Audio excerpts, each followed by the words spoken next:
Hi everyone, mega love shoutout. Ang oras ko ngayon dito ay 10:30 ng gabi at katatapos ko lang, 'di ba? Late na naman. Kaya hindi na talaga ako pwede mag-live ng mga successive kasi nga itong aking oras. Anyway, very soon makakabalik din tayo dahil nga mag-a-adjust na naman kami ng oras sa October, 'di ba? So balik tayo ulit sa normal. So back to the show. Usapan natin ngayon mga palangga ay tungkol po kay PNP Chief Nicolas Torre at ang Iglesia ni Cristo. So, hindi po mahaba yung aking paliwanag dito. Magre-react lang tayo dito sa mga kumakalat ngayon na pagdawit ng mga netizen sa pangalan ng Iglesia ni Cristo dahil nga dito kay General Torre. Kung matatandaan natin noong hinuli ni General Torre si Pastor Kibuloy, nagalit yung mga KOJC members at pinagsisigawan nila yung pangalan ni General Torre at idinawit nila yung pangalan ng Iglesia ni Cristo. So panoorin po natin ito para lang makatotohanan yung ating sinasabi. Sa pag-upo ni PNP Chief General Nicolas Torre III, pinalagan agad ito ni Senador Dante Marcolita, ang mababatas na kilalang kaanib sa Iglesia ni Cristo ni Felix Manalo. Naglagay siya ng PNP si Torre na naman. Kilala niyo ba si General Torre? Dinamay pa ng mga kaanib ni Pacquiao ang relihiyong inaniban ni Torre. In Jesus' name ka, Torre! In Jesus' name ka! In Jesus' name ka! Iglesia ka pa naman. Ganyan ba tinuturo sa inyo, Manalo? Iglesia ka pa naman. Sabi mong general ay tiwalag na po yan sa Iglesia ni Cristo. Yan po ang pagkakaalam po namin. Matagal na po yung tiwalag sa Iglesia ni Cristo. Ibig po sabihin, wala na po yan sa kawan. Hindi na po yan Iglesia ni Cristo. So, ayan.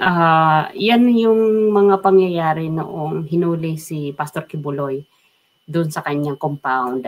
Talagang ipinagsigawan ng mga members ng KOJC na Iglesia ni Cristo ka pa naman. Parang sila, pinapalayas ng mga kapulisan doon. Alam mo, dyan lang nagtatapos.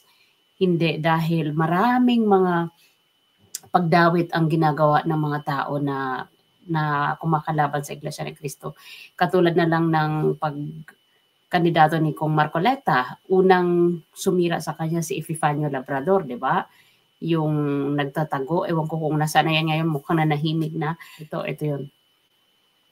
Diba? Ito yung bumubuljak kay Kong Marcoleta at iba pang mga vlogger, hindi lang ito.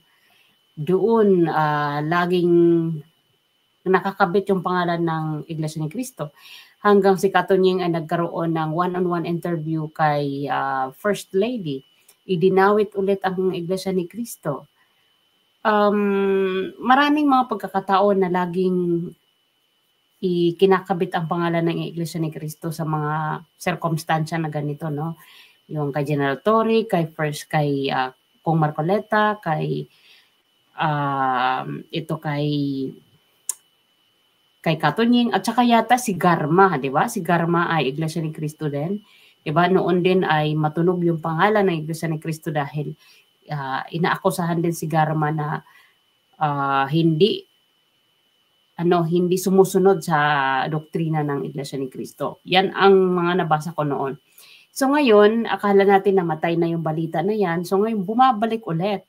Dahil kung nakalimutan nung panahon na si Kibuloy ang hinuhuli, lumipas yung mga araw hanggang naglaho yung pagdawit ng pangalan ng Iglesia ni Cristo sa mga issue.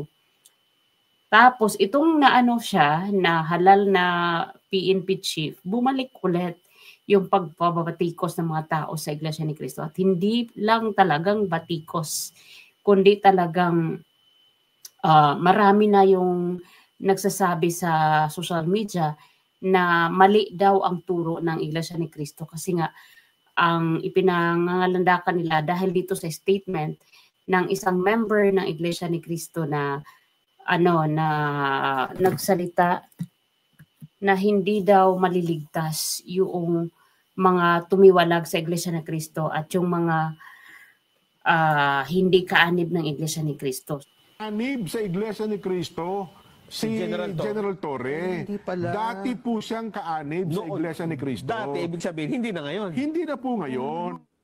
Yun pong mga napaloob sa Iglesia ni Cristo na hindi naman nakapanatiling karapat-dapat sapagkat hindi na sumusunod sa mga aral po ng Panginoon Diyos, itinitiwalago, inaalis sa Iglesia at yun ay hindi maliligtas. Kaya mga kaibigan, uulitin po namin, napakahalaga na ang tao ay maging kaanib sa Iglesia ni Cristo at sikaping makapanatili rito. Diyan, yung mga video na yan, maraming series yan na sunod-sunod na sila ang kinokontent ng vlogger na ito, ang Iglesia ni Cristo. Kasi nga, bakit daw ganun ang turo o ang doktrina ng Iglesia? Bakit hindi maliligtas yung mga lumabas o tumiwalag sa simbahan nila at yung mga hindi umanib? So ako yung masasabi ko dito para sa akin, this is my honest opinion. Hindi ko kailanman gawain yung manira ng mga simbahan ng may simbahan, no? Kasi hindi yan yung para sa konsensya ko, hindi yun yung nararapat. Dahil kung totoo kang Kristiyano, hindi ka mangungutya ng kahit anong relihiyon dahil hindi naman yon ang totoong magliligtas sa'yo. Lagi kong iniisip na kahit noon pa man, sabi ko sa inyo, grade 5 pa lang ako, naririnig ko na yung INC na talagang ganun sila manalita, no? Pero never ko mahusgahan kahit ibang relihiyon pa dyan, mga born again, mga Jehovah o ano pa man. Wala ako sa posisyon para siraan ang kanilang grupo dahil sila lang ang nakakaintindi sa mga kultura nila, sa mga doktrina nila at dapat yan ay nirerespeto. 'Di ba? Yun ay ako.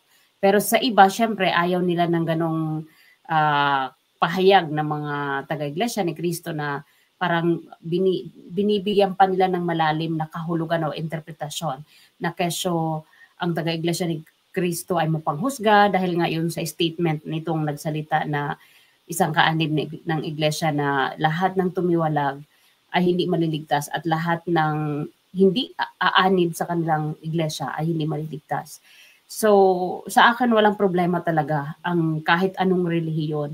Ang sa akin ay laging irespeto ang karapatan ng mga tao kung anong relihiyon ang kanilang pinipili dahil kanya-kanya naman tayo niyan choice at kanya-kanya naman tayo work out sa ating mga kaligtasan. Ang bawat isa ay may mga obligasyon para pagtrabahuin natin yung ating kaligtasan o kung paano tayo maliligtas. Kung yun ang pamamaraan para sa Iglesia ni Cristo para maligtas sila, and let's just respect them, their culture, their doctrines. Kasi yun talaga yung turo sa kanila eh. Ganun din tayo dito sa ating mga relihiyon na inaniban. Kung ano yung doktrina natin, sundin natin at hindi natin kailangan manira ng relihiyon ng may relihiyon. Nakakalungkot, no? Kasi imbis na pagtrabahuhan mo yung paano ka maliligtas, ang ginagawa natin is tirahin ang bawat relihiyon ng may relihiyon. Basta ako bilang lumaki sa Kristiyanong Katoliko, never akong mangungutya sa kahit anong relihiyon na mali yan, hindi yan ang totoong relihiyon, hindi yan ang totoong sambahan. Kasi para sa akin, mga structure lang yan. Structure yung mga simbahan na yan. Lahat ng structure ay lilipas. Even yung ating katawang lupa lilipas. Pero yung ating dapat pagtrabahuan, yung internal na yung ating spirito kung ano ang gusto natin, kung saan mapupunta.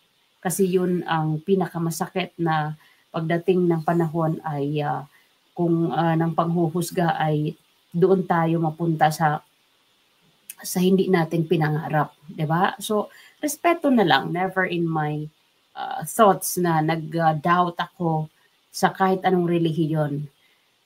O never nanangmak ako sa kahit anong relihiyon kasi nananatili lagi ang respeto ko sa bawat inaaniba nating mga relihiyon.